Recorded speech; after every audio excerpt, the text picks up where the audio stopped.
আমি এই মুহূর্তে সংযুক্ত হয়েছি নীলফামারী জেলাধীন কিশোরগঞ্জ উপজেলার যে ঐতিহ্যবাহী একটি গরুঘাট, এটি বড়সুদের প্রাণকেন্দ্রে অবস্থিত। বড়সুদের কেন্দ্রীয় ফুটবল মাঠে প্রতি বছরের ন্যায় এই যে গরুহাটের যে চিত্রপট সেটি প্রমাণ থাকে, যেটি আপনাদের আমার পিছনে দেখার চেষ্টা করেছি। আপনাদেরকে জানিয়ে রাখবো যে ঈদ যখন মানুষের ধর্মপ্রাণ মুসলমান সম্প্রদায়ের মানুষদের ঠিক গৃহদ্বারে কারণ হচ্ছে, ঠিক তখনই প্রান্তিক পর্যায়ে এসেছে গরু কেনার যে প্রান্তিক পর্যায়ে যে চিত্রপট সেটিকে এই মুহূর্তে প্রমাণ হচ্ছে এই হাট জুড়ে।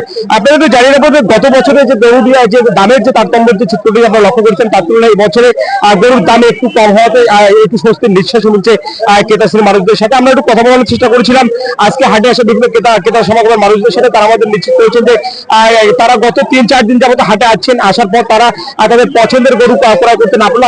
আজকে যে প্রান্তিক পর্যায়ে প্রান্তিক হাট, আজকে ঈদুল আজহার সর্বশেষ যে হাটের চিত্রপট, ঠিক এই হাটে তারা উপস্থিত হয়েছে এবং তারা বলেছেন যে আজকে তারা যে কোনো মূল্যে হচ্ছে তারা গরু ক্রয় করে নিয়ে বাসায় ফিরবেন, যেমন তারা আমাদের নিশ্চিত করেছেন। সর্বোপরি আমরা জানার চেষ্টা করেছি যে প্রান্তিক হাটকে ঘিরে আজকে গরুর দামের যে তারতম্য সেটি আপনি রয়েছে কিনা সেটি জানার চেষ্টা করেছিলাম। সাধারণ ক্রেতা শ্রেণীর মানুষরা রয়েছেন, ঠিক তারা যেমনটি বলছেন যে প্রান্তিক পর্যায়ে হাটে এসে তারা স্বস্তির নিঃশ্বাস ফেলতেছেন এবং তারা বলছেন গত 2 দিনে যে গরুর দামের যে চিত্রপট ছিল, ঠিক তার তুলনায় আজকে যে গরুর দাম সেটি একটু হলেও কম রয়েছে হাটগুলোতে, তারা আমাদের নিশ্চিত করেছে। আমরা গরু মালিকদের সাথে কথা বলেছি, তারা আমাদের জানিয়েছেন যে এবারে তাদের যে মজুতকৃত গরুর সংখ্যা সেটি সাধারণ ক্রেতা শ্রেণীর মানুষদের চাহিদার তুলনায় অনেক বেশি হয়, আর তারাও একটু হিমশিম খাচ্ছে গরু বিক্রি করতে এসে।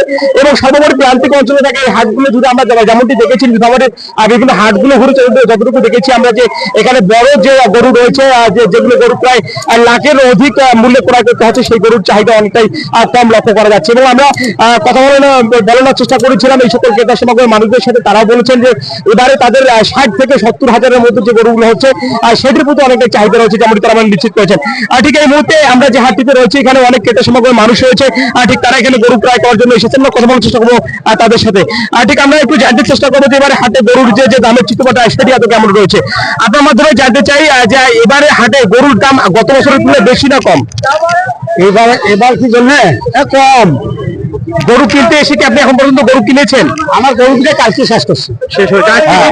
আজকে খাসি। আচ্ছা, সব মিলে কি স্বস্তির নিঃশ্বাস মিলছে আপনাদের মাঝে? হ্যাঁ, খাসি আছে। দর্শকরা ঠিক তিনিও যেমনটি বলছেন যে এবারে তারা গরুহাটে এসে তারা মোটামুটি অনেকটাই স্বস্তির নিঃশ্বাস ফেলছেন এবং তারা আমাদের নিশ্চিত করেছেন যে তারা গত বছরগুলোর তুলনায় এই বছরে তারা গরু ক্রয় করে তাদের মধ্যে একটি স্বস্তির নিঃশ্বাস সেটি মিলছে। এবং সর্বোপরি প্রান্তিক পর্যায়ে এসে আজকের যে হাটের চিত্রপট সেটি অনেকটাই জমজমাট রয়েছে, যেমনটি বলছে সংকেত সমাগমের মানুষরা। নীলফামারীর গরুহাটের সর্বশেষ খবর যারা ছিলাম, আশরাফুল ইসলাম রাজু, ইসলাম রিপোর্টার, এনটিভি।